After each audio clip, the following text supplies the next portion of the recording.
ಇದು ಅಜೋಲಾ ಅಂತ ಕೇಳಿರ್ತೀರಾ ನೀವು. ಕೇಳಿರ್ತೀನಿ. ಅಜೋಲಾ ಅದು ಇದೊಂದು ಸಣ್ಣ ತೊಟ್ಟಿ ಮಾಡ್ಕೊಂಡಿದೀವಿ ನಾವು. 12x4. ಓಕೆ. ಇದು ರೆಡಿ ಬಾಗ್ ಸಿಗುತ್ತೆ. ಆ ಬಾಗ್ ತಂದ್ಬಿಟ್ಟು ಒಂದು ಲೇಯರ್ ಸೆಗಣಿ ಮತ್ತೆ ಕೆಮ್ಮಣ್ಣು ಅಂದ್ರೆ ನಮ್ಮ ತೋಟದ ಮಣ್ಣು ಎರಡು ಮಿಕ್ಸ್ ಮಾಡಿ ಹಾಕಿದೀವಿ. ಇದು ಬಿಸಿಲು ಬೀಳಬಾರ್ದು ಮತ್ತೆ ಗಲೀಜೆಲ್ಲ ಬೀಳಬಾರ್ದು ಅಂತ ಇದು ಗ್ರೀನ್ ನೆಟ್ ಹಾಕಿದೀವಿ. ಓಕೆ. ಸೊ ಅಜೋಲಾ ಈ ತರ ಬೆಳಿತೀವಿ. ಇದು ಕೋಳಿಗೂ ಕೊಡ್ತೀವಿ. ನಮ್ಮ ಹಸುಗಳು ಸ್ವಲ್ಪ ಜಾಸ್ತಿ ತಿನ್ನಲ್ಲ, ಕಡಿಮೆ ಪ್ರಮಾಣದಲ್ಲಿ ಕೊಡ್ತೀವಿ. ಬಟ್ ಕೋಳಿಗಳಂತೂ ತುಂಬಾ ಖುಷಿ ಆಗ್ತದೆ. ಆಮೇಲೆ ಹುಲ್ದು ತುಂಬಾ ಒಳ್ಳೇದು ಅಂತ ಹೇಳ್ತಾರೆ. ಹುಲ್ದು ಸ್ಟಾಕ್ ಇಟ್ಕೊಂಡಿದ್ದೀವಿ, ಬನ್ನಿ ತೋರಿಸ್ತೀವಿ. ಇದು ಪ್ರೋಟೀನ್ ರಿಚ್ ಫುಡ್ ಅಂತ ಹೇಳ್ತಾರೆ ಅಜೋಲಾದು. ಸೊ ಎರಡಕ್ಕೂ ಆಗುತ್ತೆ. ಆಮೇಲೆ ನಾವು ಈ ವಿನೋದ್ ಆ ಹೊಸ ಮನೆ ಕನ್ಸ್ಟ್ರಕ್ಟ್ ಮಾಡೋದ್ವಲ್ಲ, ಅವಾಗ ಲೇಬರ್ ಶೆಡ್ ಇದು ಅವರು ಉಳ್ಕೊಂಡಿದ್ರು, ಕನ್ಸ್ಟ್ರಕ್ಷನ್ ಮಾಡೋರು. ಇದನ್ನ ಸುಮ್ಮನೆ ಡಿಸ್ಮ್ಯಾಂಟಲ್ ಮಾಡಿ ವೇಸ್ಟ್ ಮಾಡೋದು ಬದಲು ನಾವೇನು ಮಾಡಿದ್ದೀವಿ ಅಂದರೆ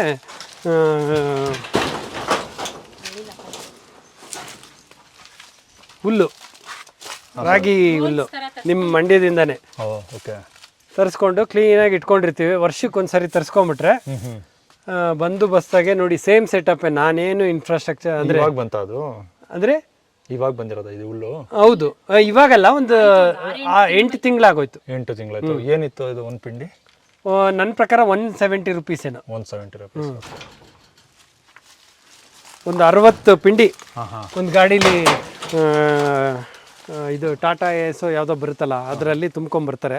60 ನನಗದು ಆಲ್ಮೋಸ್ಟ್ 1.5-2 ವರ್ಷದವರೆಗೂ ಬರುತ್ತೆ. ಒಣಲ್ದು ಕೊರತೆ ಇಲ್ಲ ನಮಗೆ. ಒಣಲ್ದು ಕೊರತೆ ಇಲ್ಲ. ಆದರೆ ಒಂದು ಕೊರಗೆ ಏನಂತಂದ್ರೆ ಕೆಮಿಕಲ್ ಕೊಡ್ತಾ ಇದೀವಿ ನಾವು ಹಸುಗಳಿಗೂ ಅಂತ. ನಾವೇ ಬೆಳಿಬೇಕು. ಹೆಚ್ಚಾಗಿ ನಾವು ತಿನ್ನೋ ಆಹಾರಕ್ಕೆ ನಾವು ಕೆಮಿಕಲ್ ಹೊಡಿತಾ ಇರೋದು. ಖಂಡಿತ. ಅದರಲ್ಲೂ ಭತ್ತ ಬೆಳೆಯುವಾಗ ಎಷ್ಟು ಹೊಡಿತೀವಿ ಅಂದ್ರೆ ಅದು ಎಲ್ಲ ಹಾಕಿರ್ತಾರೆ. ಅದು ನೀವು ಹೇಳೋದು ಖಂಡಿತ. ಅದು ನಾವು ತಿಂತೀವಲ್ವಾ, ನಾವು ತಿನ್ನೋದಕ್ಕೆ ಒಂದು ರಕ್ಷಣೆ ಇರುತ್ತೆ, ಅದನ್ನ ತೆಗೆದುಬಿಟ್ಟು ತಿಂತೀವಿ. ಹಸು ತಿನ್ನೋದಕ್ಕೆ ಏನೋ ರಕ್ಷಣೆ ಇರಲ್ಲ, ಅದ್ರ ಮೇಲೆನೆ ಹೊಡಿಯೋದು ನಾವು. ಹೌದು, ಭೂಮಿಯಿಂದಾನೇ ಬಂದಿರುತ್ತೆ. ಹೌದು. ಅದೇ ನಮ್ಮ ಈ ಸಲದ್ದು ನಮ್ಮ ಒಂದು ಇದು ಏನಂದ್ರೆ ರೆಸಲ್ಯೂಷನ್ ಏನ್ ಅನ್ಕೊಳ್ಬಹುದು, ಈ ವರ್ಷ ನಾವೇ ಅದಕ್ಕೆ ನಮ್ರಾಗಿ ಆಗೋಷ್ಟು ಭತ್ತ ಅಟ್ಲೀಸ್ಟ್ ನಮ್ಮ ಹಸುಗಳು ಹುಲ್ಲು, ಅದ್ರದ್ದು ಒಣ ಹುಲ್ಲು ಮಾಡೋಕ್ಕೆ ಇಂಟ್ರೆಸ್ಟ್ ಇದೆ. ಇಲ್ಲಿ ಜಾಗ ಇದೆಯಾ? ನೋಡಿ ಗಂಗೆ ಕರಿತಾ ಇದ್ದಾಳೆ. ಓಕೆ. ನೋಡಿ ಇದೆಲ್ಲ ನಾವು ಗುಂಪು ಬಾಳೆಗಳು ಅಂತ ನೀವು ಸುಮಾರು ವಿಡಿಯೋಗಳಲ್ಲಿ ಮಾಡಿರ್ತೀರ. ನಾವೇನು ಸಪ್ರೇಟಾಗಿ ಏನೂ ಮಾಡಿಲ್ಲ. ಏನಪ್ಪ ಅಂದರೆ ಇದು ಎಷ್ಟು ವರ್ಷದ ಬಾಳೆ ಸರ್ ಇದು? ಇದೆಲ್ಲ ನನ್ನ ಪ್ರಕಾರ ಒಂದು 4ನೇ ಕಟಾವು ಆಗಿರೋದು. ಅದು 4ನೇ ಕಟಾವು. ಇದು ಇದೆ ನೋಡಿ. ನೀವು ಹಾಕ್ತಾಗ ಇಷ್ಟು ಇರ್ಲಿಲ್ಲ, ಎಲ್ಲೋ ಅಲ್ಲೊಂದು ಹಾಕಿದ್ರು ಅಷ್ಟೇ, ಒಂದೊಂದೇ ಇದ್ದಿದ್ದು. ಆಮೇಲೆ ಗುಂಪು ಬಾಳೆ ಆಗ ಬಿಟ್ಬಿಟ್ಟಿದ್ದೀರಾ. ನೋಡಿ ಫುಲ್ಲು ಸಾವಯವ ರೀತಿಲೇ ನಾವು ಯಾವುದೇ ರೀತಿ. ಆಮೇಲೆ ಇನ್ನೊಂದು ಏನ್ ಹೇಳ್ಬೇಕಂದ್ರೆ ಇಲ್ಲಿ ನೀವು ನೋಡ್ಬೋದು ನಿಂಬೆ ಜೊತೆಗೆ ಆಕ್ಚುಲಿ ನಿಂಬೆ ಇದೆ, ಅಲ್ಲಿ ನಿಂಬೆನೆ ಕಾಣಿಸ್ತಾ ಇಲ್ಲ, ಬಾಳೆನೆ ಅಷ್ಟೊಂದು ಕಾಣಿಸ್ತಾ. ಏನಂತಂದ್ರೆ ನಾವು ಇನ್ನೊಂದು ಅಬ್ಸರ್ವ್ ಮಾಡಿದ್ದು ನಮ್ಮ ರಿಸರ್ಚು, ನೀವು ಯಾವುದೇ ಗಿಡ ಈಗ ಸ್ವಲ್ಪ ಅಷ್ಟೊಂದು ಪರ್ವತ ಅಂದ್ರೆ ಚೆನ್ನಾಗಿ ಬೆಳೀತಾ ಇಲ್ಲ ಏನಂದ್ರೆ ಅಂದ್ರೂ ಅದ್ರ ಪಕ್ಕ ಒಂದು ಬಾಳೆ ಹಾಕಿದ್ರೆ ಸಾಕು, ಇಮಿಡಿಯೇಟ್ ಆ ಗಿಡ ಎಷ್ಟು ಚೆನ್ನಾಗಾಗತ್ತೆ ಅಂತಂದ್ರೆ. ಈ ನಿಂಬೆ ಏನೂ ಬಿಟ್ಟಿರ್ಲಿಲ್ಲ, ನಾವು ಹಾಕಿದ್ವಿ. ಇದು ತುಂಬಾ ನಾವು 200-300 ನಿಂಬೆನೆ ತಗೊಂಡಿದ್ದೀವಿ. ಎಷ್ಟು ಹೂವು ಬಿಟ್ಟಿದೆ ನೋಡಿ. ಇದಕ್ಕೆ ಬಾಳೆ ಹಾಕಿದೆ. ಎಲ್ಲರೂ ಹೇಳ್ತಾರೆ ನಿಂಬೆಗೆ ನೆರಳಾಗಬಾರ್ದು, ಬೆಳೆಯಲ್ಲ ಅಂತ. ಏನೂ ಇಲ್ಲ. ಇದು ಆಕ್ಚುಲಿ ಈ ಸಲ ಅದೇ ಒಂದು ನಿಂಬೆಗೆ ಒಂದು ರೋಗ ಬರುತ್ತೆ, ಕಾಂಡ ಕೊರತ ಅಂತ. ಅದು ಬಂದಿದೆ, ಸ್ವಲ್ಪ ಹೋಗಿದೆ ಅಷ್ಟೇ. ಇಲ್ಲಾರೆ ಗಿಡ ಫುಲ್ ಹರಡಿತ್ತು. ಒಂದು 200-300 ನಿಂಬೆ ಮೇಲೆ ತಗೊಂಡ್ಬಿಟ್ಟಿದೀವಿ. ಹೌದಾ? ಒಂದರಲ್ಲಿ ಗಿಡದಲ್ಲಿ ಹೂವು ಸಕ್ಕತ್ತಾಗಿದೆ, ಫ್ಲವರಿಂಗ್ ಅಲ್ಲಿದೆ, ಅಲ್ಲಿ ನೋಡಿ. ನೀವು ಹಿಂದೆ ತೋರಿಸ್ತೀವಿ ಬನ್ನಿ ನಮ್ಮದು ನಿಂಬೆಗಳು. ಅದು ನಾವು ಬೀಜದಿಂದ ಗಿಡ ಮಾಡಿರೋದು, ಅದು ಸಕ್ಕತ್ತಾಗಿ ಬಂದಿದೆ. ಓಕೆ. ಅಂದ್ರೆ ಇಲ್ಲಿ ನಿಂಬೆನೆ ಫಸ್ಟ್ ಹಾಕಿದ್ದು, ಅದಾದ ನಂತರ ಹೌದು ಬಾಳೆ ಹಾಕಿದ್ದು. ಅದಕ್ಕೆ ಸ್ವಲ್ಪ ಅಂದ್ರೆ ಇದು ಬಾಳೆ ಹಾಕಿದ್ಮೇಲೆ ಚೆನ್ನಾಗಿ ಬಂತು, ತುಂಬಾ ಚೆನ್ನಾಗಿ ಬಂತು. ಎಷ್ಟು ವರ್ಷದ್ದು ಇದು ನಿಂಬೆ? ಅದು ಆಯ್ತಪ್ಪ ಒಂದು 4 ವರ್ಷ. 4 ವರ್ಷ. ಓಕೆ. ಬಾಳೆನೂ ಅಷ್ಟೇ 4 ವರ್ಷದ್ದು. ನೋಡಿ ನಾವು ಯಾವಾಗ ಟಿಶ್ಯೂ ಕಲ್ಚರ್ದು RR ನಗರದ ಹತ್ರನೋ ಎಲ್ಲ ಅಲ್ವಾ ನಾವು ತಗೊಂಬಂದಿದ್ದು. ಅಂದ್ರೆ ತುಂಬಾ ಕಡೆಯಿಂದ ಬೇರೆ ಬೇರೆ ತಂದು, ಆಮೇಲೆ ಕೆಲವ್ರದ್ದು ತೋಟದಲ್ಲಿ ಹೋದಾಗ ಇಷ್ಟ ಆಗತ್ತಲ್ಲ ಚೆನ್ನಾಗಿ ಬಿಟ್ಟಿದೆ ಅಂದ್ರೆ ಅಂತ ತಂದು. ಈಗ ನೀವೇನ್ ಕೊಟ್ಟಿದ್ರಿ? ಜೀವಾಮೃತ ಬಿಟ್ರೆ ಬೇರೆ ಏನ್ ಕೊಟ್ಟಿದ್ದೀರಾ? ನಾವು ಕೊಟ್ಟಿಗೆ ಗೊಬ್ಬರಪ್ಪ, ಅದು ಬಿಟ್ರೆ ಸ್ಲರ್ರಿ. ಕೊಟ್ಟಿಗೆ ಗೊಬ್ಬರನ ನಾವು ಒಂದೊಂದ್ಸರಿ ಗೊಬ್ಬರ ಮಾಡಕ್ ಆಗ್ಲಿಲ್ಲ ಅಂದ್ರೆ ಏನ್ ಮಾಡ್ತೀವಿ ಅಂತಂದ್ರೆ 200 ಲೀಟರ್ ನೀರು ತಗೊಂತೀವಿ. ಒಂದು 10 kg ಸಗಣಿ, 5 kg 5 ಲೀಟ್ರು ಇದು ಹಾಕ್ಬಿಟ್ಟು ಒಂದು 15-20 ದಿನ ನೀರಲ್ಲೇ ಕೊಳೆಯಕ್ಕೆ ಬಿಟ್ಬಿಡ್ತೀವಿ. ಆಮೇಲೆ ಏನು ಮಾಡ್ತೀವಿ, ಸ್ವಲ್ಪ ಡೈಲ್ಯೂಟ್ ಆಗುತ್ತಲ್ಲ, ಖಾರ ಅಂಶ ಎಲ್ಲ ರಿಡ್ಯೂಸ್ ಆದಮೇಲೆ ತಗೊಂಡು ನಾವು ಬಕೆಟಲ್ಲಿ ಡೈರೆಕ್ಟಾಗಿ ಕೊಟ್ಬಿಡ್ತೀವಿ. ಈ ಸಲ ಜೀವಾಮೃತ ಮಾಡಬೇಕಂದ್ರೆ ಹಿಟ್ಟು ಬೆಲ್ಲ ಎಲ್ಲ ರೆಡಿ ಇರಬೇಕು, ಅದೊಂದೊಂದ್ಸಲ ಇರಲ್ಲ. ಅವಾಗ ನಾವೇನು ಮಾಡ್ತೀವಿ, ಅಟ್ಲೀಸ್ಟ್ ಇದ್ರ ಕಂಟೆಂಟ್ ಕಡಿಮೆ ಆಗಿಬಿಡ್ಲಿ, ಅಮೋನಿಯಾ ಕಂಟೆಂಟ್ ಅಂದ್ಬಿಟ್ಟು ಏನು ಮಾಡ್ತೀವಿ, ಅದಕ್ಕೋಸ್ಕರ ಇದು ಮಾಡ್ತೀವಿ. ಜೀವಾಮೃತ ಮಾಡೋದು ಹೆಚ್ಚಲ್ಲ, ಆದ್ರೆ 7 ದಿನ ಕೊಡೋದಿದೆಯಲ್ಲ, ಜೀವಾಮೃತಕ್ಕೆ ಹಾಕುವಂತ ವಸ್ತುಗಳೆಲ್ಲ ಕಡಿಮೆನೇ ಇರ್ಬೋದು, 7 ದಿನ ಟೈಮ್ ಕೊಡ್ಬೇಕಲ್ಲ, ಅದು ಇರೋದು ಬೆಳಗ್ಗೆ ಸಾಯಂಕಾಲ. ಹಂಗಾಗಿ ಸ್ವಲ್ಪ ಕಷ್ಟ ಆಗುತ್ತೆ ಎಲ್ರಿಗೂ. ಎಷ್ಟೊಂದ್ಸಲ ತಿರುಗಬೇಕು, ಅದ್ ಮರ್ತೋಗ್ಬಿಟ್ಟಿರ್ತೀವಿ. ಅದ್ರ ಬದಲು ಸಗಣಿನೇ ನೀವು ಹೇಳ್ದಂಗೆ ಸ್ವಲ್ಪ ದಿನ ಬಿಟ್ಟು ಕೊಟ್ಟರು ಆಗುತ್ತೆ. ಅದ್ರಲ್ಲಿ ಸ್ವಲ್ಪ ಏನಿಲ್ಲ, ಸಗಣಿ ಕೊಟ್ಟರು ಆಗುತ್ತೆ, ಅದ್ರಲ್ಲಿ ಮೀಥೇನೆಲ್ಲ ವಾತಾವರಣಕ್ಕೆ ಹೋಗುತ್ತೆ. ಹಂಗಾಗಿ ಅಮೋನಿಯಾ ಅಂದ್ರೆ ಮೀಥೇನ್ ಎಲ್ಲ ಅದ್ರದ್ದು ಕಡಿಮೆ ಆದ್ಮೇಲೆ ಅದು ಕೊಟ್ರೆ ಆಯ್ತದೆ. ಇದು ಕೋಳಿಗೂಡು. ನೀವು ಒಂದೇ ಕಡೆ ಜಾಸ್ತಿನೇ ಕೊಟ್ರೆ ಅದು ಕಷ್ಟ ಆಗುತ್ತೆ, ಒಂದೊಂದ್ ಕಡೆ ಸ್ವಲ್ಪ ಕೊಟ್ರೆ ಏನೂ ಆಗಲ್ಲ. ನಾವೇನಂತಾರೆ ಗಿಡದ ಸ್ವಲ್ಪ ದೂರಕ್ಕೆ. ಹೌದು. ಇದು ಕೋಳಿ ಮನೆನಾ? ಯಾವಾಗಲೇ ಕೊಟ್ಟಿಗೆ ನೋಡಿದ್ವಿ, ಈಗ ಕೋಳಿ ಮನೆ. ಇದು ನಾವು ನೆಲಕ್ಕೆ ಸಿಮೆಂಟ್ ಮಾಡಿಸಿಲ್ಲ, ಯಾಕಂದ್ರೆ ಒಂದೊಂದ್ಸಲ ಒಳಗಡೆ ಬಿಡ್ತೀವಿ, ನಾವು ತೆಗಿಯಕ್ ಆಗದಿದ್ದಾಗ ಅವಾಗ ಮಣ್ಣ ಇರ್ಲಿ ಕೆದಕೊಂಡು ಇರ್ಲಿ ಅಂತ ಅಂದ್ಬಿಟ್ಟು ಹಾಗೆ ಬಿಟ್ಟಿದೀವಿ. ಇಲ್ಲಿ ಮೊಟ್ಟೆ ಇಟ್ಟಿರ್ತವೆ, ಇಲ್ಲಿ ನೋಡಿ ಇಲ್ಲಿದೆ, ಇದ್ರೊಳಗಡೆ ಇದೆ ನೋಡಿ ಮೊಟ್ಟೆ.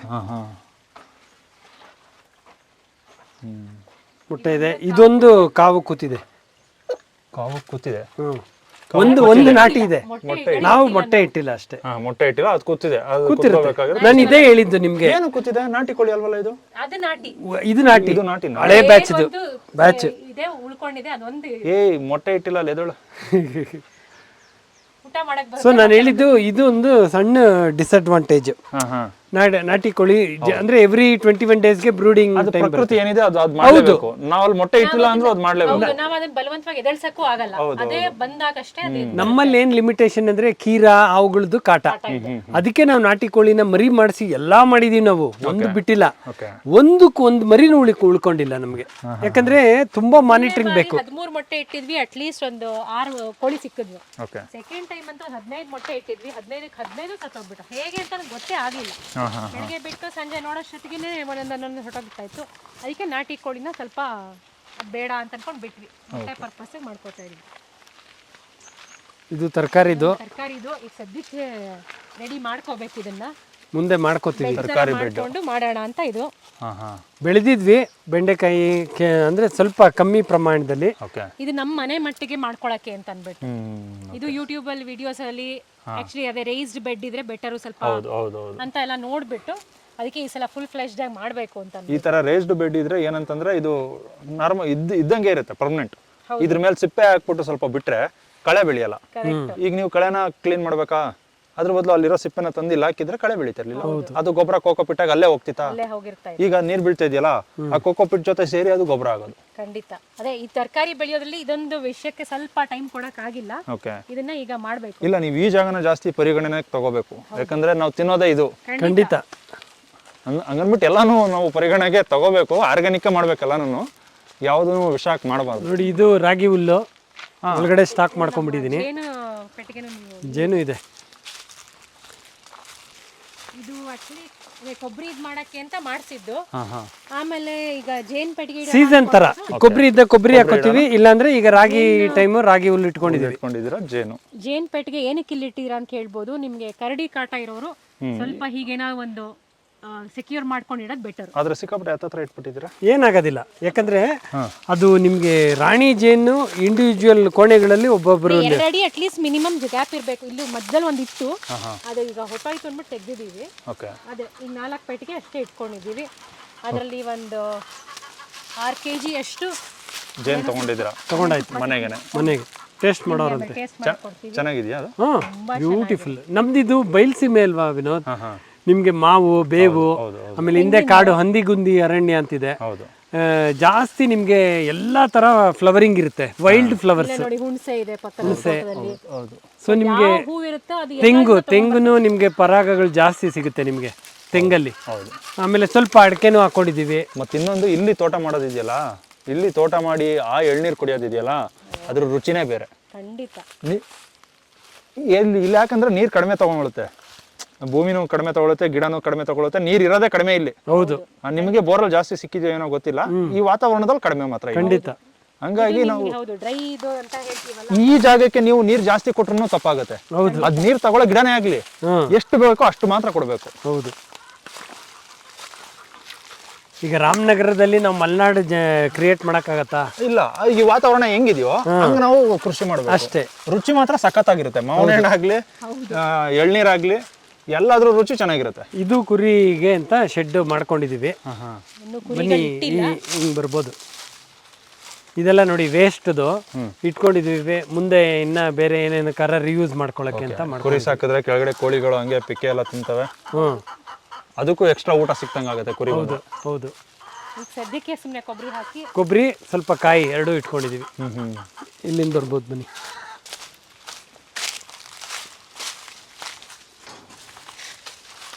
ಕೊಬ್ಬರಿ ಇದು ನಾರ್ಮಲ್ ಬೇರೆಯವ್ರು ಕುರಿ ಶೆಡ್ ಮಾಡಿದ್ರೆ ಅದರಿಂದನೇ ನೋಡ್ಕೊಂಡು ಮಾಡ್ಕೊಂಡಿರೋದು. ಸೊ ಈಗ ರೆಡಿ ಸೆಟಪ್ ಇದು. ಎನಿ ಟೈಮ್ ನಾವು ಅದನ್ನು ಕರ್ಕೊಂಬರ್ಬೋದು, ಅಂದರೆ ಪ್ಲ್ಯಾನ್ ಮಾಡ್ಬೋದು. ನೋಡಿ ನೀವು ಕೇಳ್ತಿದ್ರಲ್ಲ, ನಮ್ಮ ಇದು ಲೈಫ್ ಸ್ಟಾಕ್ಸ್ಗಳು, ಗಂಗೆ ಗೌರಿ ಈ ಕಡೆ ಇರೋಳು ಗೌರಿ, ಆ ಕಡೆ ಗಂಗೆ. ಅವನು ಭೀಷ್ಮ, ಗಂಗೆ ಮಗ. ಸ್ವಲ್ಪ ಮಹಾಭಾರತ ಇದಿರ್ತಾರ, ಗಂಗೆ ಮಗ ಭೀಷ್ಮನೇ ಅಲ್ಲ, ಸೊ ಆ ಥರ ಅವನ ಹೆಸರು ಭೀಷ್ಮ ಅಂತ ಇಟ್ಟು. ಗಂಗೆ ಮಗ ಭೀಷ್ಮ. ಓಕೆ. ಎಲ್ಲಿ ಹುಟ್ಟಿದ್ರೆ ಏನು ಅಂತ ಕೇಳಬೇಡಿ, ಅದನ್ನ ಏನು ಅನ್ಕೊಂಡಿರ್ಲಿಲ್ಲ. ಓಕೆ. ಹುಡುಗ ಹುಟ್ಟದ್ನಲ್ಲ, ಸೊ ಏನು ಇಡ್ಬೋದು ಅಂತಂದ್ರೆ ಭೀಷ್ಮ ಅಂತ ಇಟ್ಟಿದ್ವಿ. ನೋಡಿ ಇಲ್ಲಿ ಮನೆಗೆ ಆಗೋ ಥರ ಇದು ಅವರೆಕಾಯಿ, ತೊಗರಿ ಓಕೆ ಎಲ್ಲ ಹಾಕಿದ್ದೀವಿ. ಇಲ್ಲಿ ನೋಡಿ, ಇಲ್ಲಿ ಒಳ್ಳೊಳ್ಳೆ ಸೆಟಪ್ ಮಾಡಿದ್ದೀರಾ ನೀರಿಗೆ. ಇಷ್ಟು ಕೊಟ್ಬಿಟ್ರೆ ಸಾಕು.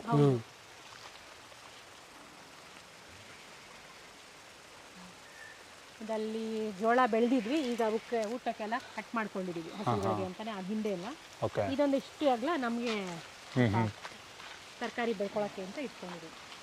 ಓಕೆ.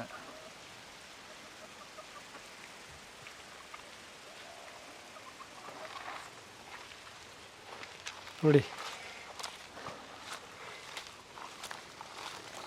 ಬೆಳಗಿನ ಕೋಟ ತಿನ್ಬಿಟ್ಟಿದ್ದಾರೆ ಇಬ್ರು. ಈಗ they are waiting for second. Okay.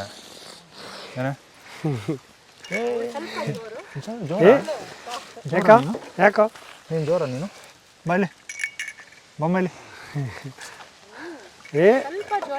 ಅವಳನ್ನ ಮಾತಾಡ್ಸಿದ್ದೀವಿ, ಆಚೆ ಬರ್ತಾವಳೆ ಗುದಿಯಕ್ಕೆ.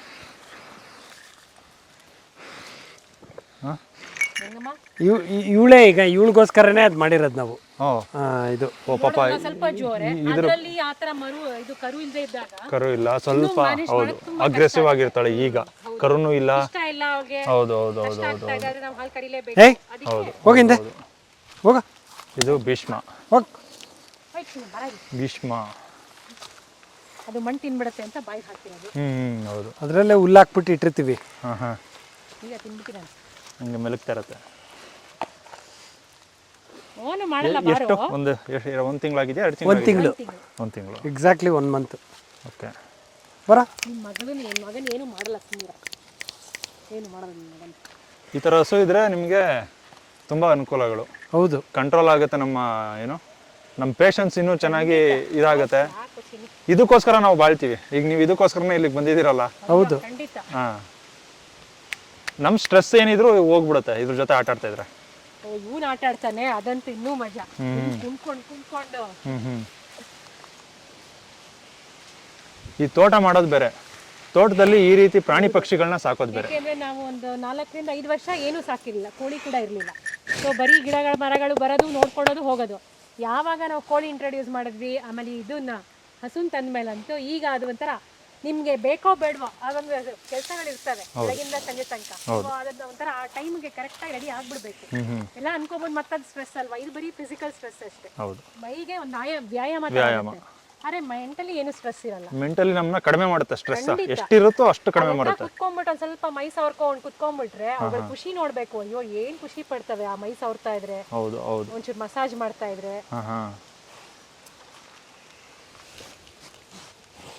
ನೋಡಿ ನೋಡ್ಕೊತಾ ಅವಳೆ ಮಗಂಗೆ ಏನ್ ಮಾಡ್ತಾರೋ ಅಂತ. ಏನು ಮಾಡಲ್ಲ. ಇವಳು ಎಷ್ಟು ಸಾಧು ಅಂದ್ರೆ ಈ ಕರು ಹಾಕಿದ್ಮೇಲೆ ಗೊತ್ತಾಗಿದೆ ಇವಳು ಸ್ವಲ್ಪ ಜೋರ್ ಮಾಡ್ತಾಳೆ ಅಂತ. ಅದೇ ತನ್ನ ಕರುನ ರಕ್ಷಣೆ ಮಾಡ್ಕೋಬೇಕು ಅಂದ್ರೆ ಜೋರ್ ಮಾಡ್ಲೇಬೇಕಲ್ಲ. ದಿವಸ ಅಂತೂ ಯಾರೊಬ್ರು ಬಂದಿದ್ರು ನಮ್ಗೆ, ಸ್ವಲ್ಪ ಲೋಕಲ್ ಅವ್ರನ್ನ ಸಪೋರ್ಟ್ ಬಂದ್ ಸ್ವಲ್ಪ ಅದಾಗ ತನಕ ಒಂಚೂರು ಹೆಲ್ಪ್ ಮಾಡಿ. ಯಾಕಂದ್ರೆ ಅದ್ರದ್ದು ಒಂದ್ಸಲ ಆಗಿತ್ತಲ್ಲ ಆ ಬೇಜಾರಲ್ಲಿ ಅವ್ರು ಬಂದಿದ್ರಲ್ಲ. ಕರು ಹಾಕತಂಗ ಸುಮ್ನಿತ್ತು, ಕರು ಹಾಕಿದ್ಮೇಲೆ ಮುಟ್ಟಕ್ ಹೋದ ತಕ್ಷಣ ವಾಪಸ್ ಇದ್ ಮಾಡ್ತು, ಮುಟ್ಬೇಡ ಅನ್ನತ್ತೆ. ತಗೊಂಡ್ ಹೋಗ್ಬಿಡ್ತಾರ ಏನು. ಹೌದೌದು, ಅದು ಅನುಭವ ಆಗಿರುತ್ತೆ. ಅದು ಅವಾಗ್ಲೇ ಲಾಸ್ಟ್ ಟೈಮ್ ಇದ್ದ ಮನೇಲಿ ಅನುಭವ ಆಗಿರುತ್ತೆ. ಹಂಗಾಗಿ ಅದು ಕಲ್ತ್ಕೊಂಡಿರುತ್ತೆ ಪಾಠನ. ಇಲ್ಲಾರೆ ಜನರಲಿ ಅವಳು ತುಂಬಾನೇ ಸಾಧು, ಸಿಕ್ಕಾಪಟ್ಟೆ ಸಾಧು. ಈಗ ನೀವು ಇದು ಕರುನ ಸಾಕ್ತೀರಾ ಇಲ್ಲೇ? ಅದೇ ಪ್ಲಾನ್ ಇರೋದು. ನೋಡಬೇಕು ಮುಂದೆ ಭಗವಂತ ಯಾವ ಥರ ನಮಗೆ ಶಕ್ತಿ ಓಕೆ ಇದು ಕೊಡ್ತಾನೋ. ಇಲ್ಲಾಂದರೆ ಹೆಣ್ಕರು ಆಗಿದ್ದಿದ್ರೆ to answer your question 100% yes ಇಲ್ಲೇ ಇರುತ್ತೆ. ಗಂಡಾಗಿರೋದ್ರಿಂದ ನಮಗೆ ಗೊತ್ತಿಲ್ಲ ನಮಗೆ ಏನು ಅಂದರೆ ಉಪಯೋಗಗಳು ಖಂಡಿತ ಇದೆ. ಈಗ ಉಳುಮೆ ಮಾಡೋದು ಎಲ್ಲ ಮಾಡ್ಬೋದು, ಗಾಡಿ ಓಡಿಸ್ಬೋದು, ಎಲ್ಲ ಮಾಡ್ಬೋದು. ಆದರೆ ಅದೇ ನಾವು ಯಾವ ಮಾಡಲ್ಲ ಅಲ್ವಾ, ಏನಕ್ಕೆ ಬೇರೆಯವರಾದ್ರೂ ಮಾಡ್ತಾರೆ ಅಲ್ವಾ ಅನ್ನೋ ಉದ್ದೇಶದಲ್ಲಿ ನಾವು ಕೊಡ್ಬೋದು.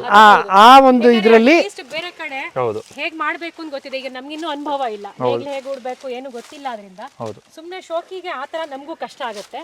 ಅದರಿಂದ ಏನಂದ್ರೆ ಉಪಯೋಗ ಚೆನ್ನಾಗಿ ಸಾಕ್ತಾರೆ ನಮ್ ತರಾನೇ ಅಂತ ಅವ್ರು ಸಿಕ್ಕಿದ್ರೆ ಪಕ್ಕಾ ರೈತರು, ಪ್ರೊಫೆಷನಲ್ ರೈತರು, ಅವ್ರು ಎತ್ತಿನ ಗಾಡಿ ಓಡಿಸೋರು, ಕೂಟ ಹುಡುಕ್ತಾ ಇರ್ತಾರೆ, ಕರೆಕ್ಟ್ ಅಂತವ್ರು ಬೇಕಾದ್ರೆ ತಗೋ ಹೋಗ್ಬೋದು. ನಮ್ಮ ಹತ್ರ ಇದ್ರೆ ಅದು ಅದಕ್ಕೆ ಒಳ್ಳೆ ಬೆಳವಣಿಗೆ ಆಗಲಿ ಅಂತ ಅಮ್ಮನ ಹಾಲೆಲ್ಲ ಆದಷ್ಟು ಅವನ್ಗೇನೆ. ಹೌದು ಹೌದು ಹೌದು.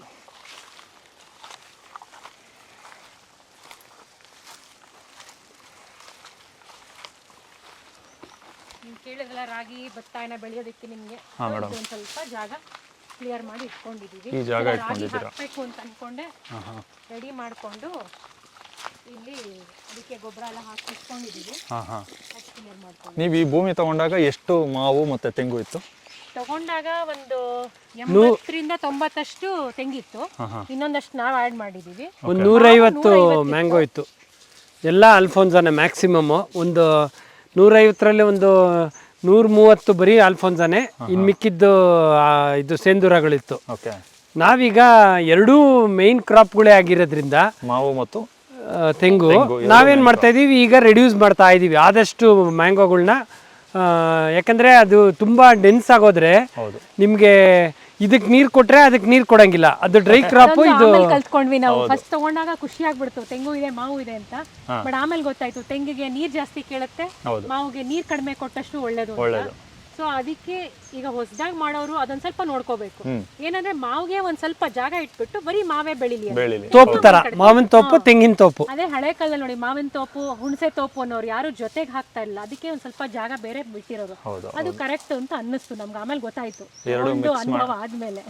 ಏನ್ ಗೊತ್ತಾ, ತೆಂಗಿಗೆ ಅಡಿಕೆ ಆಮೇಲೆ ಏಲಕ್ಕಿ ಬಾಳೆ ಎಷ್ಟೊಂದು ಇಂಟರ್ ಕ್ರಾಪ್ ಆಗಿ ಯೂಸ್ ಮಾಡ್ಬೋದು. Mango is not A good combination. ನೀವು ನೀರ್ ಜಾಸ್ತಿ ಕೊಟ್ಟಷ್ಟು ಚೆನ್ನಾಗಿ ಹಸಿರು ಬೆಳ್ಕೊಳ್ಳುತ್ತೆ, ಹೂವ ಕಚ್ಚಲ್ಲ, ಕಾಯಿ ಆಗಲ್ಲ. ಕಚ್ಚಿದ್ರೆ ಹೂವ ಉದುರೋಗುತ್ತೆ. ಹೌದು ಕರೆಕ್ಟ್. ಅದು ಒಂದು ಅನುಭವ ಮಾಡಿದ್ವಿ. ಅದಾದ್ಮೇಲೆ ಅದಕ್ಕೆ ಆಮೇಲೆ ನಮ್ಗೆ ಜಾಗನೂ ಕಷ್ಟ ಆಯ್ತು, ಬೇರೆ ಹುಲ್ ಬೆಳೆಯಾಕಿರ್ಬೋದು ಈ ತರ ಏನೇ ಮಾಡಕ್ಕೆ ಜಾಗ. ಇಲ್ಲೊಂದು ಮಾವಿತ್ತ ಇಲ್ಲಿ ಎರಡು ಹಂಗಾಗಿ ಇಷ್ಟು ಬಿಸಿಲಿದೆ. ಇಲ್ಲಿ ಈಗ ರಾಗಿ ತಪ್ಪಿದ್ರೆ ನೀವೇನ್ ಬೇಕಾದ್ರೂ ಬೆಳಿಬೋದು. ಜೋಳ ಹಾಕಿದ್ವಿ, ಈಗ ಕಟಾವ್ ಮಾಡಿರೋದು. ಈಗ ಲ್ಯಾಂಡ್ ನ ಪ್ರಿಪೇರ್ ಮಾಡ್ಬೇಕಿದು. ನೋಡಿ ಗೊಬ್ಬರ ಎಲ್ಲ ಹೊಡಿಸಿ ಎಲ್ಲ ರೆಡಿ ಆಗಿದೆ. Any time. ಓಕೆ. ಈ ಸಲ ನಾವು ಹೊರಗಡೆ ತಂದಿದ್ದೀವಿ, ನೆಕ್ಸ್ಟ್ ಇಯರ್ ಇಂದ ನಮ್ದೇ ಇರಬೇಕು. ನೋಡಿ ನಮ್ದು ಇದು ಇಲ್ಲಿದ್ದಾವೆ ನೋಡಿ, ಇದೆಲ್ಲ ನಮ್ದು, ನಮ್ಮ ಹಸುಗಳದು. ಹಾಕಿ ಗೋಕೃಪಾನ ಹಾಕಿ ಮೇಲ್ಗಡೆ ಇದು ಎಲ್ಲ ಇದು ಮಾಡಿ ಕವರ್ ಮಾಡಿ ಬಿಸಿಲಿಗೆ ಇದಾಗದಿರಲಿ ಅಂತ ಮಾಡಿ ಬಿಟ್ಟಿದ್ದೀವಿ ನೋಡಿ. ಇದಿನ್ನೂ ಆಗಬೇಕು, ಆದರೆ ನಮಗೀಗ ಅಷ್ಟು ಟೈಮ್ ಇಲ್ಲ, ಅದರಿಂದ ಈಗ ಯೂಸ್ ಮಾಡ್ಕೋಬೇಕಾಗತ್ತೆ. ಮಾಡ್ಕೊಳ್ಳಿ ತಪ್ಪಿಲ್ಲ. ಎಲ್ಲ ಜಾಗಗಳಲ್ಲೂ ಹಾಕಿದ್ದೀವಿ. ಓಕೆ. ಈಗ ನೀವು ಈ ಭೂಮಿ ತಗೊಂಡಾಗಲೇ ಕೆಮಿಕಲ್ ಹಾಕಬಾರ್ದು ಅಂತ ಒಂದು ಯೋಚನೆ ಇತ್ತು ತಲೆಯಲ್ಲಿ. ಅದೇ ಉದ್ದೇಶದಿಂದನೇ ನಾವು ಬಂದಿದ್ದು. ಈ ಮಾವಿತ್ತಲ್ಲ ಅದೇನ್ ಮಾಡಿದ್ರಿ? ಅದು ನಾನು ಒಂದು 2 ವರ್ಷ ಹೌದು ಬೇರೆಯವರು ಕೊಟ್ಟಾಗ ನಿಮ್ಗೆ ಗೊತ್ತಿದೆಯಲ್ಲ, ಅವರು ಔಷಧಿ ಹೊಡಿದಿರಾ ಮಾಡಲ್ಲ, ಮಾಡಿದ್ರು. ಅದೇ ನಮಗೆ ಪ್ರತಿ ಸಲ ಔಷಧಿ ಹೊಡೆದಾಗ ಬೇಜಾರು ಅನ್ಸೋದು, ಯಾಕಂದ್ರೆ ಅದ್ರ ವಾಸನೆನೇ ನಿಮ್ಗೆ ಅವಾಗ ಸಕ್ಕ ಸ್ಟ್ರಾಂಗ್ ಆಗಿರುತ್ತೆ. ನಾವಾಗ ಏನ್ ಮಾಡ್ತಾ ಇದ್ವಿ, ಅವ್ರು ಔಷಧಿ ಹೊಡೆದ ದಿವಸ ವಾಪಸ್ ಬೆಂಗಳೂರು ಹೊಟ್ಟೋಗ್ತಾ ಇದ್ವಿ, ಆ ವಾಸನೆ ಇರಕ್ಕಾಗಲ್ಲ ಅಂತ. ಅವಾಗ ಅನ್ನಿಸ್ತು ಈ ತರ ಎಲ್ಲ ಮಾಡ್ಕೊಂಡು ಅದೇ ತರ ಮುಂದುವರಿಬೇಕಾ ಅಂತ ಅಂದ್ಬಿಟ್ಟು ಅವಾಗ ಡಿಸೈಡ್ ಮಾಡಿದ್ವಿ, ಇಲ್ಲ ಮಾವಿಗೂ ಔಷಧಿ ಹೊಡಿಸೋದು ಬೇಡ, ಔಷಧಿ ಹೊಡ್ಸೋದು ಬೇಡ ಅಂದ್ರೆ ಯಾರು ತಗೊಳಲ್ಲ, ಬೇಡ ಯಾರು ತಗೊಳೋದು ಬೇಡ, ನಾವೇ ಮಾಡೋಣ ಅಂತ. ಆಮೇಲೆ ನೀವು ಹಂಗೆ ಕೆಮಿಕಲ್ರಿಂದ ಒಂದೇ ಸಲ ಇದಕ್ಕೆ ಬಂದಾಗ, ಸಾವಯವಕ್ಕೆ ಬಂದಾಗ 1-2 ವರ್ಷ ನಿಮ್ಗೆ ಹೊಡ್ತಾ ಇರುತ್ತೆ. ಅದನ್ನ ತಡ್ಕೊಳ್ಳೋ ಶಕ್ತಿ ಇಟ್ಕೊಂಡಿರ್ಬೇಕು, ಆಮೇಲೆ ಮೈಂಡ್ ಪ್ರಿಪೇರ್ ಮಾಡ್ಕೊಂಡಿರ್ಬೇಕು, ಇಲ್ಲ ಇರೋದು ಕಷ್ಟ ಆಗುತ್ತೆ ಅಂತ. ಸೊ ನಮಗೂ ಮೊದಲನೇ ವರ್ಷ ಒಂದು 5 ಮರ ಬಿಡ್ತು, 2ನೇ ವರ್ಷ ಒಂದು 10ರಿಂದ 15 ಮರ ಬಿಡ್ತು, ಹೋದ ವರ್ಷ 3ನೇ ವರ್ಷ ಒಂದು 40 ಮರ ಬಿಡ್ತು. ಇನ್ನ ಒಂದು 40 ಇನ್ನೂ ಸಿದ್ಧ ಆಗ್ತಾ ಇದೆ. ಈ ವರ್ಷ ನಮ್ಗೆ ಎಲ್ಲ ನೋಡಿ ಎಲ್ಲ ಫ್ಲವರಿಂಗ್ಸ್ ಆಗಿದೆ. ಕಾಯಿ ನೋಡ್ಬೇಕು ಹೇಗಾಗತ್ತೆ ಅಂತ. ಇವೆಲ್ಲ ಬೇಸಿಗೆಗೆ ಬರಕ್ ರೆಡಿ ಆಗಿದಾವೆ. ಓಕೆ. ಅಂದ್ರೆ ಎಲ್ಲರೂ ಹೇಳ್ತಾರೆ ಔಷಧಿ ಹೊಡೆದ್ರೆ ನಿಮಗೆ ಮಾವಿನಕಾಯಿ ಬರಲ್ಲ, ಹಣ್ಣ ಇದಾಗಲ್ಲ, ಕಾಯಿ ಕಚ್ಚಲ್ಲ ಅಂತ. ಬರುತ್ತೆ. ತೊಂದರೆ ಆಗತ್ತಾ, ಆಗ್ಲಿ ನೋಡೋಣ ಅಂತ ಅನ್ಕೊಂಡು ನಾವು ಮಾಡ್ತಾ ಇದೀವಿ. ಬಂದಿದೆ, 50 ಮರ ಅಷ್ಟು ಬಂದಿದೆ. ಈ ವರ್ಷ ಇನ್ನೂ ಚೆನ್ನಾಗಾಗತ್ತೆ ಅಂತ ನಮ್ಮ ಎಕ್ಸ್ಪೆಕ್ಟೇಷನ್. ಈಗ ಅದಕ್ಕೆ ಊಜಿ ತಪ್ಪದ್ರೆ ಬೇರೆ ಏನೇನು ಹುಳಗಳು ದಾಳಿ ಮಾಡೋದು ಇದೀವಿ. ಏನಂದ್ರೆ ಗಂಜಲ, ಆಮೇಲೆ ಏನಪ್ಪ ಬೇವಿನ ಎಣ್ಣೆ, ಅದ್ರದ್ದು ಸ್ಪ್ರೇ ಕೊಡೋಣ ಅಂತ ಅನ್ಕೊಂಡು ಈಗ ಒಂದ್ ಸ್ಪ್ರೇ ಮಾಡ್ಬೇಕು. ಫಸ್ಟ್ ಅದೇ ರಾಗಿದು ಸ್ವಲ್ಪ ಎಲ್ಲ ಮುಗಿಸ್ಕೊಂಡು ಆಮೇಲೆ ಮಾವದಕ್ಕೆ ಅದೊಂದು ಸ್ಪ್ರೇ ಕೊಡ್ಬೇಕು ನಾವು. ಅದನ್ನು ಅದೇ ಸಾವಯವ ಪದ್ಧತಿಲೇ ಏನಿರುತ್ತೋ ಅದನ್ನೇ ನಿಂಬೆ ಹಣ್ಣು ರಸ ಆ ಥರದ್ದೆಲ್ಲ ಮಾಡಿ. ಆಮೇಲೆ ನಿಮಗೆ GKVK ಅವರು ಒಂದು ಮ್ಯಾಂಗೋ ಸ್ಪೆಷಲ್ ಅಂತ ಕೊಡ್ತಾರೆ. ಅದು ಏನಂದ್ರೆ ಅದಕ್ಕೆ ಒಂದು ಇದ್ರ ತರ ಅಷ್ಟೇ, ನ್ಯೂಟ್ರಿಯೆಂಟ್ಸ್ ತರ. ಸೊ ಅದು ಎಲ್ಲ ಮಿಕ್ಸ್ ಮಾಡ್ಕೊಂಡು ಮಾಡ್ಬೋದು. ಅದ್ರ ಜೊತೆಗೆ ನಿಮ್ಗೆ ಪೆಸ್ಟಿಸೈಡ್ ಹಾಕಂಗಿಲ್ಲ, ಬಟ್ ಇವೆಲ್ಲ ಹಾಕ್ಬೋದು. ಗಂಜಲ ಅದೆಲ್ಲ ಮಿಕ್ಸ್ ಮಾಡಿ ಸೊ ಅದೆಲ್ಲ ಹಾಕ್ಬಿಟ್ಟು ಮಾಡೋಣ ಅಂತ ಇದೀವಿ.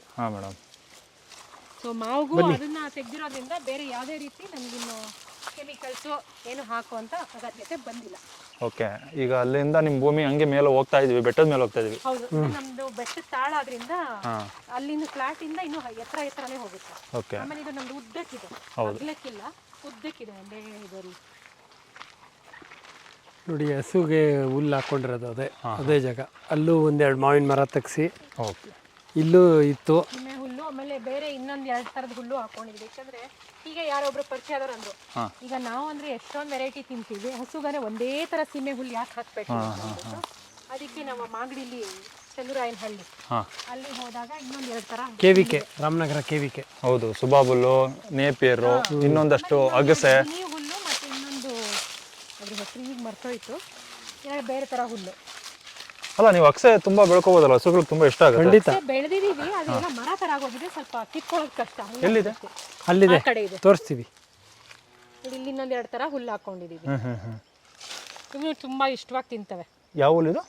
ಒಂದು ಗಿನಿ ಹುಲ್ಲು ಅಂತ, ಆ ಹುಲ್ಲು ಹೆಸರು ಮರ್ತೋಯ್ತು ನನಗೆ. ಓಕೆ. ಏನೋ ಇತ್ತದ್ರೆ ಅದು ಹಾಕೊಂಡಿದ್ವಿ. ನೋಡಿ ಇಲ್ಲಿ ನಾವು ಏನು ಕೊಡಲ್ಲ, ಬರೀ ಜೀವಾಮೃತ, ಕುದುರೆ ಮೆಂತೆ, ಅದು ಇದು ಏನೇನೋ ಇದೆ. ಹೌದು, ಅಷ್ಟೇ ಹಾಕೊಂಡಿರೋದು ನೋಡಿ ನಾವು. ಈ ಡ್ರಮ್ಗಳಲ್ಲಿ ನೋಡಿ ಎಲ್ಲ ರೆಡಿ ಮಾಡಿ ಇಟ್ಕೊಂತೀವಿ. ಈಗೆಲ್ಲ ನೀರು ತುಂಬಿಸೆಲ್ಲ ಇಟ್ಕೊಂಡಿದೀವಿ. ನೆಕ್ಸ್ಟ್ ಪ್ರತಿಯೊಂದನ್ನು ರೆಡಿ ಮಾಡ್ಕೊಂಡು ಇದರಿಂದನೇ ಸಪ್ಲೈ ಮಾಡೋದು. ಪ್ರತಿ ಪಾತಿಲೂ ಒಂದೊಂದು ಡ್ರಮ್ ಇಟ್ಕೊಂತೀವಿ, ಇಟ್ಕೊಂಡು ಸಪ್ಲೈ ಮಾಡ್ತೀವಿ. ಓಕೆ. ಈಗ ಜೀವಾಮೃತ ಎಲ್ಲ ವೆಂಚುರಿ ಮೂಲಕ ಕೊಡ್ತಾ ಇದ್ರಲ್ಲ, ಹೆಂಗೆ? ಇಲ್ಲ, ನಾವು ಮೋಟ್ರ್ ಇಟ್ಕೊಂಡ್ಬಿಟ್ಟಿದ್ದೀನಿ ನಾನು. ಮೋಟ್ರಲ್ಲಿ ಡೈರೆಕ್ಟಾಗೆ 2 HP ಇದೆ. ಇದು ಒಂದು ಲೆಂತ್ದು ಇದು ಇಟ್ಕೊಂಡಿದ್ದೀನಿ, ಫ್ಲೆಕ್ಸಿಬಲ್ ಪೈಪು. ನನಗೆ ಯಾವ ಜಾಗಕ್ಕೆ ಬೇಕೋ ಅಲ್ಲಿ ಕನೆಕ್ಷನ್ ಮಾಡಿದ್ರೆ ಅದು. ಹೌದು, ನಾನು ಯಾಕೆ ವೆಂಚುರಿ ಮುಖಾಂತರ ಕೊಡಲ್ಲ ಅಂದರೆ ನಾವು ಅದೇ ಬೋರ್ವೆಲ್ನ ಮನೆಗೂ ಉಪಯೋಗಿಸ್ತೀವಿ. ಕರೆಕ್ಟ್. ಏನಾರ ಅಕಸ್ಮಾತ್ ರಿವರ್, ಯಾಕಂದ್ರೆ ನಾನ್ ರಿಟರ್ನ್ ವಾಲ್ ಹಾಕಿದ್ರು ಒಂದೊಂದ್ಸರಿ ನೀರು ವಾಪಸ್ ಬರುತ್ತೆ. ಸೊ ಅವಾಗ ತೊಂದರೆ ಆಗೋದು ಬೇಡ, ಗೊತ್ತಾಗತ್ತಲ್ಲ. ಸೊ ಮಿಕ್ಸ್ ಮಾಡೋದು ಬೇಡ ಅನ್ನೋ ಈ ಮೋಟರ್, ಈ 2 HP ಮೋಟರ್ ಇಂದ ಬಂದಾಗ ರಿವರ್ಸ್ ಹೋಗಲ್ಲ ಅಂತೀರಾ? ಇದು ನನ್ನ ಸಪ್ರೇಟ್ ಮೋಟರ್ ಅಲ್ಲ, ಇದು 2 HP ಮೋಟ್ರು, ಮೂವಬಲ್ ಮೊಬೈಲ್. ಅದು ನಂದು ಟ್ರ್ಯಾಕ್ಟರ್ ಇದು ಟ್ರಾಲಿ ಇದೆಯಲ್ಲ, ಆ ಟ್ರಾಲಿಲಿ ಮೋಟರ್ ಎತ್ಕೊಂಡ್ಬರ್ತೀನಿ. ಚಿಕ್ಕದು ಡೀಸೆಲ್ ಪೆಟ್ರೋಲ್ದು. ಅಲ್ಲಿಂದ ಸ್ಟಾರ್ಟಿಂಗ್ ಇಂದ ಏನು ಕೊಡಲ್ಲ ನೀವು? ಏನು ಇಲ್ಲ, ನನ್ನ ಗಾಡಿ ಜೊತೆ ಪೆಟ್ರೋಲ್ದೊಂದು ಸಪ್ರೇಟ್ ಒಂದು ಪರ್ಚೇಸ್ ಮಾಡಿದ್ದೀನಿ. ಅದನ್ನ ಎಲ್ಲಿ ಬೇಕಾದ್ರೆ ಎತ್ಕೊಂಡು ಹೋಗ್ಬೋದು ಅದನ್ನ. ಓಕೆ. ಮೇನ್ ಪೈಪ್ಗೆ ಎಷ್ಟು mm ರಂಧ್ರ ಮಾಡಿದ್ದೀರಾ? ಮೇನ್ ಪೈಪ್ಗೆ ಅದು 2 inch inlet, 2 inch outlet. Okay. ಅದರಿಂದ ಫಿಕ್ಸ್ ಮಾಡಿ ಹಂಗೆ ಕೊಡ್ತೀರಾ? ಹಂಗೆ ಫಿಕ್ಸ್ ಮಾಡೋದು, ಸಖತ್ ಸಿಂಪಲ್. ಅದು ಮೆಷಿನ್ ಅಲ್ಲೇ ಅಲ್ಲಿದೆ, ತೋರಿಸ್ತೀನಿ ಬೇಕಾರೆ ಆಮೇಲೆ. ಅದು ಸಖತ್ ಈಸಿ ಮಾಡ್ಕೊಂಡಿದ್ದೀರಾ? ಹೌದು, ಮುಂಚೆ ಬಕೆಟ್ ಅಲ್ಲಿ ತೆಗೆದು ಹಾಕ್ತಾ ಇದ್ವಿ, ಈಗ ಆ ತರ ಮಾಡ್ಕೊಂಡು ಮಾಡಿದೀವಿ. ಓಕೆ. ಒಂದು ಇದೇ ನಂತರ ಒಳ್ಳೆ ವಿಚಾರ, ನೀವು ಯಾವುದನ್ನು ಸಮ ಮಾಡಬೇಕು ಅಂತ ಹೋಗಿಲ್ಲ, ಪ್ರಕೃತಿ ಹೇಗಿದೆ ಹಂಗೆ ಬಿಟ್ಟಿದ್ದೀರಾ. ಹಂಗೆ ಬಿಟ್ಟಿದೀವಿ. ಬೆಳೆ ಬೆಳಿಬೇಕು ಅನ್ನೋದಕ್ಕೆ ಅಟ್ಲೀಸ್ಟ್ ಇಷ್ಟು ಮಾಡಿಸಿ, ಇಲ್ಲಾಂದ್ರೆ ಸ್ವಲ್ಪ ಹಗ್ಗು ತಗ್ಗೆ ಇರೋದು. ನಮ್ಮ ತೋಟ ಇರೋದೇ ಹಾಗೆ.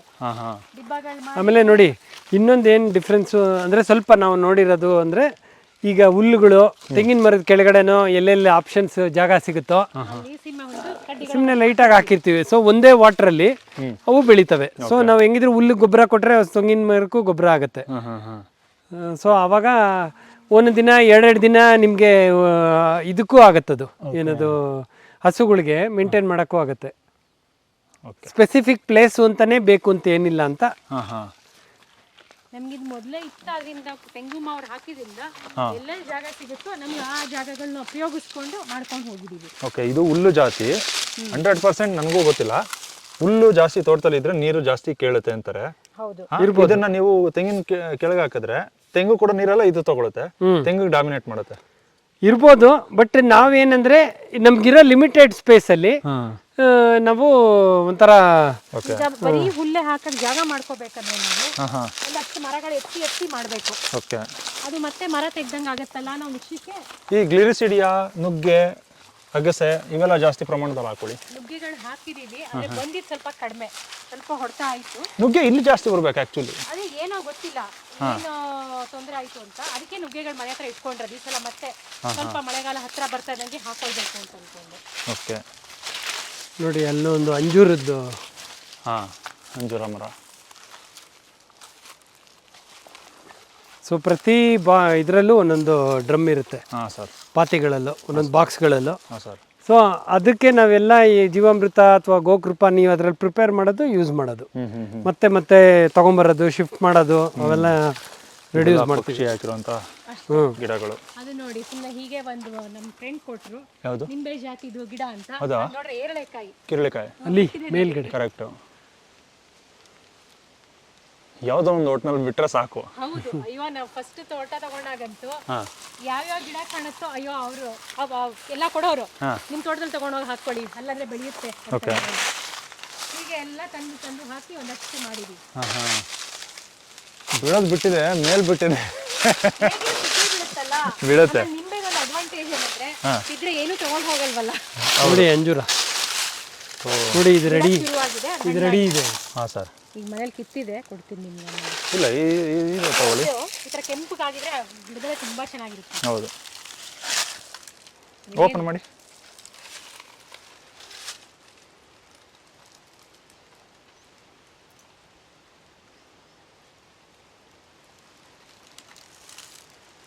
ಅವ್ರಿಗೂ ಕೊಡಿ. ಅಲ್ಲ ಇದು ನೀವು ತಗೊಳ್ಳಿ, ಇಲ್ಲಿ ಇಲ್ಲ ಕೊಡಿ. ನಿಮ್ಮ ಮನೇಲೂ ಇದೆ. ಹಾಂ, ಎಷ್ಟೇ ತಿನ್ನೋಕ್ಕಾಗೋದು.